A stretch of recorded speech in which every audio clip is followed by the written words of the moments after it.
Саламатсыздар ма, құрметті әріптестер?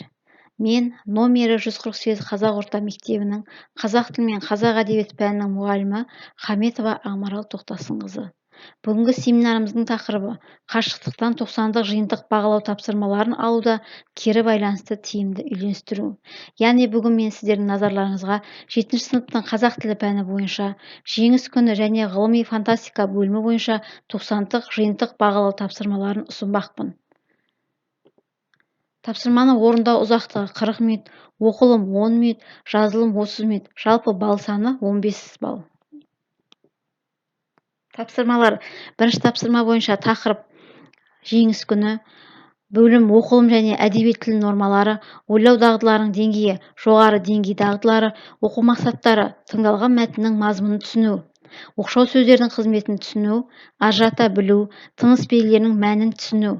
Тапсырма түрлері: толық жауапты қажет ететін сұрақтар, орындау уақыты 10 минут, балл 5 балл.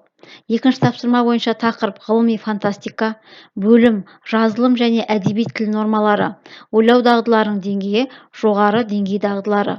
Оқу мақсаттары: эссе құрылымы мен даму желісін сақтап, тақырыпқа байланысты берілген мәселенің оңтайлы шешілу жолдары немесе себептеріне өз көзқарасын жазу.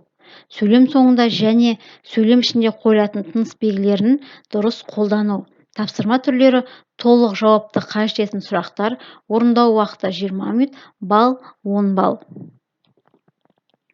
Бірінші тапсырма: мәтінді оқыңыз, мәтіннен оқшау сөздердің түрлерін табыңыз, оқшау сөздерге байланысты тыныс белгілерін қойыңыз. Екінші тапсырма: жазба жұмысында тыныс белгілерін дұрыс қолдана отырып, тақырыпқа сай эссе жазыңыз. Бүгінде көпшілік ортада қазақтың ғылыми фантастикасы енді ғана аяғынан тұрып келе жатыр деген пікір бар. Бірақ бұл қазақтың арғы-бергі әдебиетінде фантастика жанры мүлде болмаған деген ұғымды білдірмесе керек. Сіздің ойыңызша, қазақ әдебиетінде ғылыми фантастика жанры қаншалықты дамыған?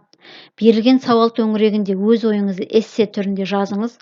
Жазба жұмысы шамамен 150-200 сөз болуы тиіс. Бағалау критерийі: бірінші тапсырма бойынша оқылған мәтіннің мазмұнын түсінеді, оқшау сөздердің түрлерін ажырата біледі, оқшау сөздерге байланысты тыныс белгілерін қояды. Дескриптор: білім алушы мәтіннің мазмұнын түсінеді, оқшау сөздердің түрлерін ажырата біледі, оқшау сөздерге байланысты тыныс белгілерін қояды. Жалпы балл 5 балл. Екінші тапсырма бойынша бағалау критерийі: тақырыпқа сай эссе жазады, сөйлем соңында және сөйлем ішінде қойылатын тыныс белгілерін дұрыс қолданады. Дескриптор: білім алушы эссе құрылымын сақтайды, тақырыпқа сай өз көзқарасын жазады, өз көзқарасына дәлел келтіреді, сөйлем соңында тыныс белгілерін дұрыс қояды, сөйлем ішіндегі қойылатын тыныс белгілерін дұрыс қояды. Жалпы 10 балл, барлығы 15 балл. 90-дық жиынтық бағалау жұмысы оқу бағдарламасы мен оқу жоспарының мазмұнына сәйкес жасалынды. Оқушылардың 90 барысында меңгерген білім, білік және дағдыларды анықтауға бағытталды. Жиынтық бағалау тапсырмаларын беру және кері байланыс жасау WhatsApp платформасы бойынша жүреді.